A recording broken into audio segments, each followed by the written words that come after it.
This chronicle of games follows the development of the legendary fighting series, spanning Mortal Kombat installments 1 through 4 on Sony's debut console.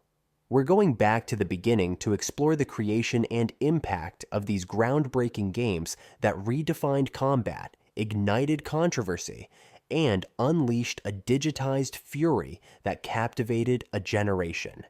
Let's jump into the history of Mortal Kombat on the PlayStation.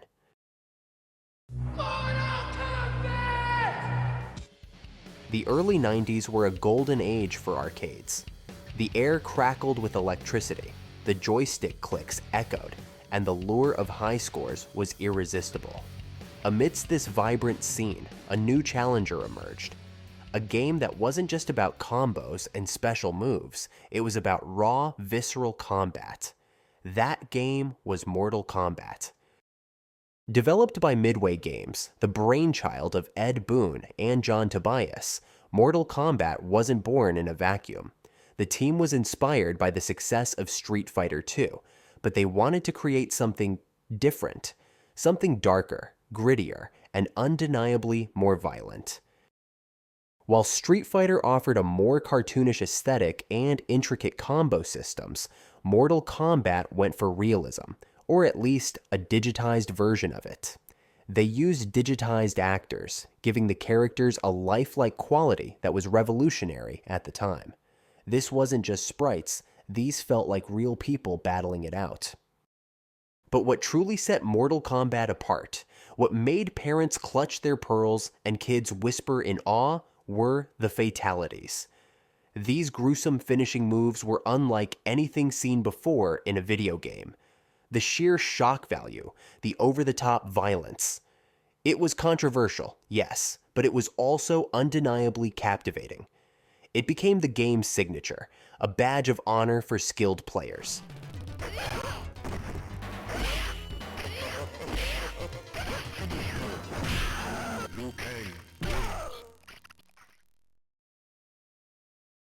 Indeed, the initial roster of Mortal Kombat wasn't just a collection of fighters, it was the spark that ignited a sprawling mythology. Take Scorpion and Sub-Zero, for instance. Their contrasting yellow and blue ninja attire, coupled with their unique abilities, Scorpion's fiery spear and hellish teleport versus Sub-Zero's icy projectiles, immediately established a compelling rivalry, steeped in mystery even in the first game. This visual and elemental dichotomy was key to their instant appeal. Then there was Raiden, the enigmatic thunder god, whose very presence imbued the game with a sense of ancient power and a connection to a higher realm. His lightning attacks and stoic demeanor set him apart from the more grounded fighters. On the Earthrealm side, Sonya Blade stood out as a determined Special Forces operative, her acrobatic maneuvers and grappling techniques offering a different style of combat. Even the brutish Kano, with his cybernetic eye and ruthless fighting style, hinted at darker forces and underworld connections.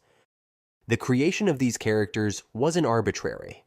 Ed Boon and John Tobias drew inspiration from various sources, including martial arts films and mythological figures, to craft a diverse and intriguing cast. Their distinct looks were achieved through the innovative use of digitized actors, lending a sense of realism that was groundbreaking at the time.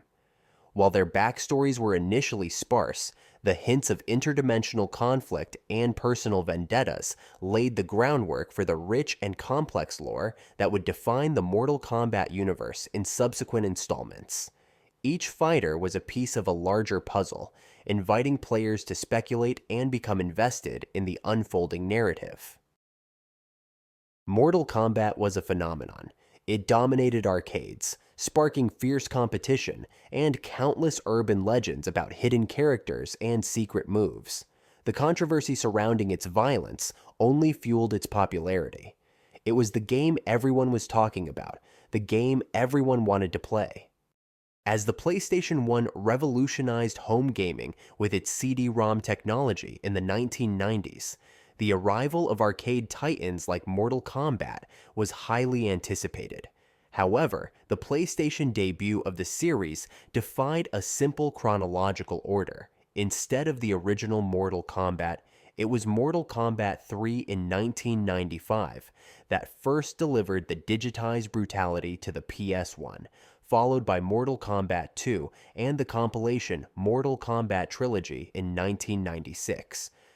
This unconventional release order stemmed from a combination of factors. The intricate and time-consuming process of porting arcade games to the PlayStation's distinct hardware often dictated development schedules, making it feasible to release a more recent arcade title before an earlier one. Furthermore, the immense arcade popularity and perceived market demand for specific titles influenced which games were prioritized for the PlayStation. Marketing strategies aimed at maximizing sales during particular periods also played a role in the staggered releases. Technical hurdles in adapting the arcade's visual and audio fidelity to the PlayStation's capabilities further contributed to the varied timelines. Despite these challenges, the eventual arrival of Mortal Kombat on the PlayStation, even in a non-linear fashion, was a landmark event, granting a massive home audience access to the iconic fighters, brutal action, and signature fatalities that had captivated arcades worldwide.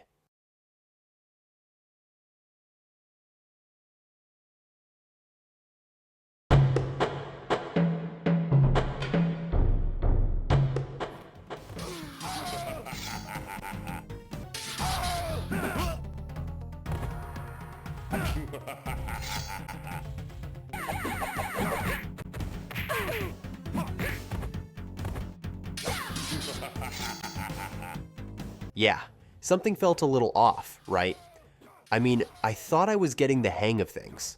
I was learning some moves, maybe even a combo or two.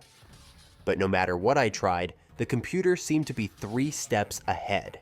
It was like they could read my mind. But before my personal vendetta began, Mortal Kombat 2 was a gaming hit. Following the groundbreaking success of the original, Midway knew they had a potential mega hit. When MK2 finally landed in arcades, it was met with incredible hype. Players were eager for more characters, more brutal moves, and to delve deeper into the mysterious world hinted at in the first game.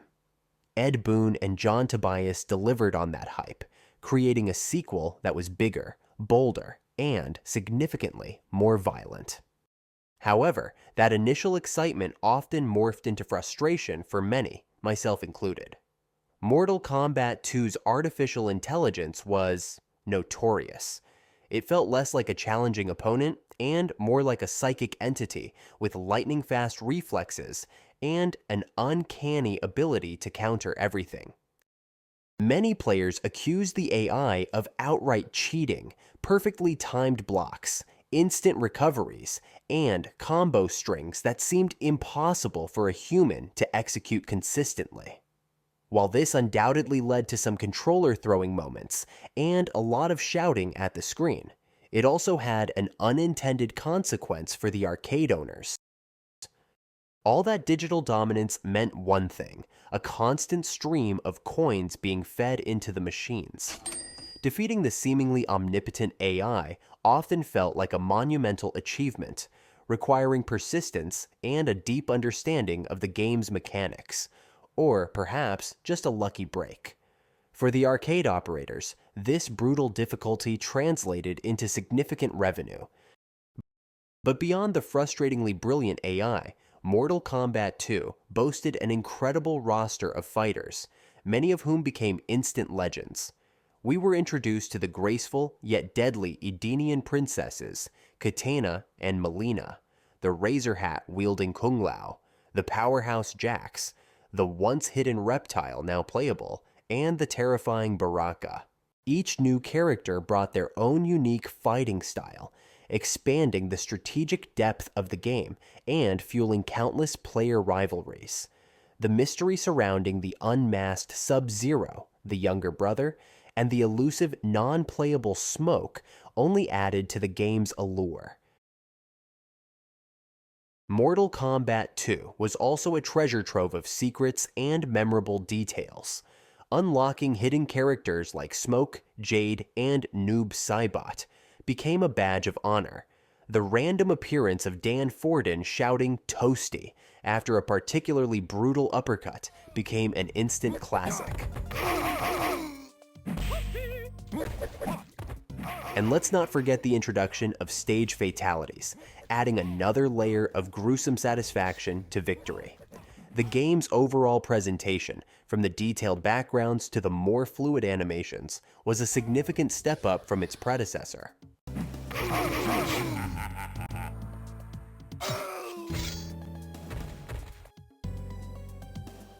Fatality. Now, when it came to bringing Mortal Kombat to home consoles, the original game did see a release on the PlayStation 1, but it was primarily exclusive to the Japanese market. This meant that Western PlayStation owners couldn't enjoy Mortal Kombat on their system until the third installment was released in 1995, with the arrival of Mortal Kombat 3. This groundbreaking sequel also landed on a wide array of other platforms, including the Super Nintendo, Sega Mega Drive, Game Boy, Game Gear, Sega Master System, Sega Saturn, Sega 32X, and Amiga, bringing its legendary fighting to living rooms across the globe. MK2 achieved enormous commercial and critical success, shipping millions of units and becoming the best-selling video game at the time. It solidified the franchise's place as a cultural juggernaut and a dominant force in the arcade and home console markets.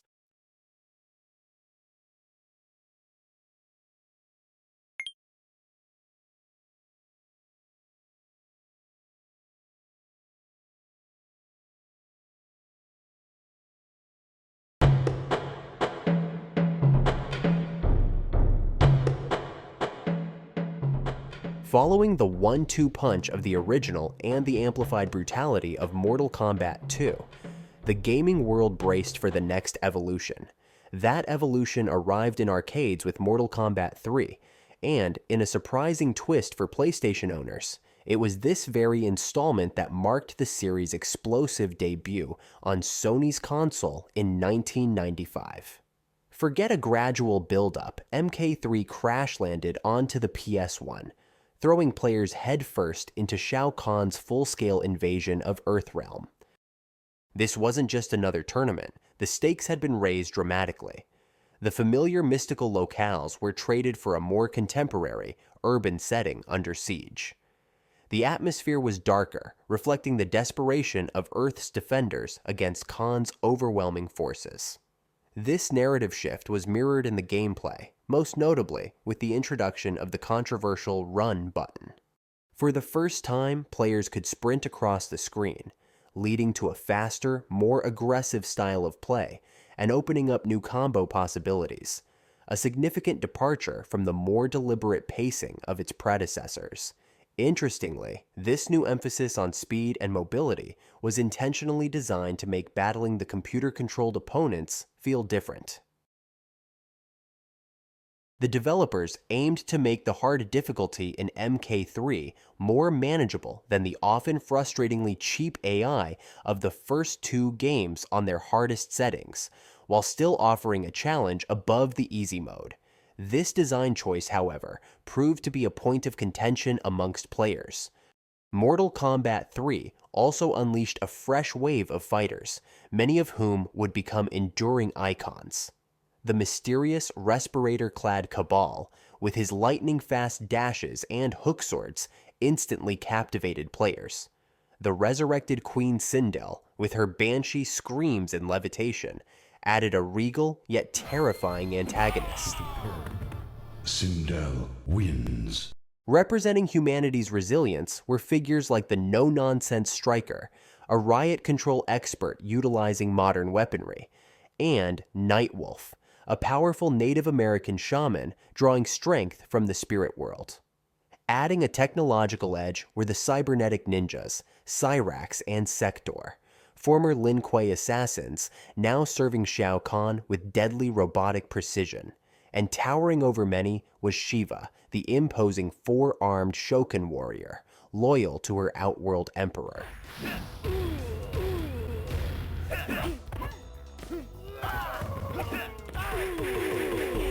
Bringing this ambitious arcade vision to the PlayStation 1 presented its own set of challenges, and the resulting port had its own unique characteristics. Largely based on the arcade version, the PlayStation release notably lacked the extra characters found in some other console iterations. Mortal Kombat 3 had a commercial success, selling strongly on the PlayStation alongside other platforms, solidifying the franchise's mainstream appeal. The critical reception, however, was more nuanced. While lauded for its graphical advancements and the introduction of elements like combo attacks and character-specific fighting styles, some critics took issue with aspects like the altered combo system and the impact of the run button on the overall flow. Some reviewers highlighted the absence of traditional health bars, which favored aggressive, close-range fighters, and the change in blocking mechanics that encouraged movement and more dynamic fights. Ultimately, Mortal Kombat 3 on the PlayStation was a significant release, pushing the boundaries of the series while sparking debate among both players and critics about its evolution. Jax wins.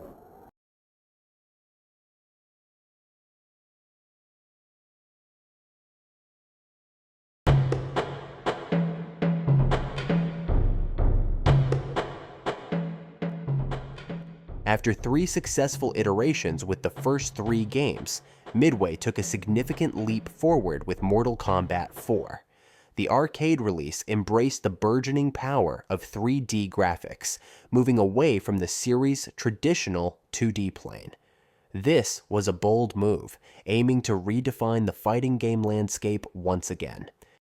Ed Boon and the development team embraced this new technology, redesigning characters and environments in full 3D polygons. This allowed for new camera angles, more dynamic movement, and a different visual style altogether. The gameplay also evolved to incorporate the 3D environment, introducing elements like weapon pickups that added a new layer of strategy to the fights. MK4 introduced a new set of key players to the saga. The manipulative sorcerer Quan Chi and the fallen elder god Shinnok took center stage as the primary antagonists, ushering in a darker, more mythologically driven storyline. We also saw the debut of the treacherous Tanya and the Shaolin monk Kai. These new characters, alongside returning favorites now rendered in 3D, brought fresh fighting styles and expanded the lore.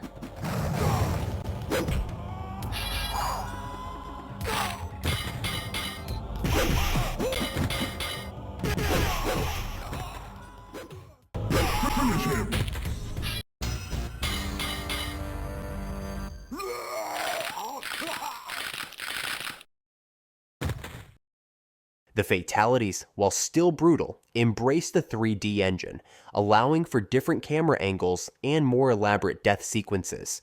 Bringing a fully 3D fighting game like Mortal Kombat 4 to the PS1 presented a significant technical challenge. The PlayStation, while capable, had limitations compared to the arcade hardware driving MK4. The game inevitably saw graphical downgrades compared to its arcade counterpart. The polygon counts were reduced, resulting in less detailed character models and environments. Textures were simpler, and the overall visual fidelity took a hit. The fluidity of movement and the speed of the gameplay also sometimes felt slightly slower on the PlayStation. Fan reaction to Mortal Kombat 4 was somewhat polarized compared to the overwhelming praise for its predecessors. While the shift to 3D graphics was a significant talking point, and, personally, my enjoyment stemmed from this novelty, many longtime fans had a mixed response. Some appreciated the attempt to evolve the series and the darker storyline centered around Shinnok and Quan Chi. The introduction of weapons and interactive environments also offered a new dynamic to the gameplay. However, a significant portion of the fanbase felt that the transition to 3D was not entirely successful in this initial outing. Criticisms often focused on the blocky character models and animations, which many found less visually appealing than the digitized sprites of the earlier games. Some felt the gameplay, despite the new additions, didn't fully capitalize on the 3D plane and still felt somewhat restricted to a 2D path. Compared to the established 3D fighting giants of the time like Tekken and Virtua Fighter, Mortal Kombat 4's 3D implementation was seen by some as less refined.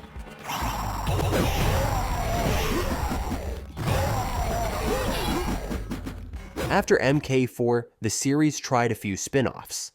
In 1997, we got Mythology's Sub-Zero. Cool idea, but clunky gameplay. Then in 2000 came Special Forces with Sonya and Jax. And yeah, that one really missed the mark. Both games aimed to expand the universe, but fans weren't too thrilled.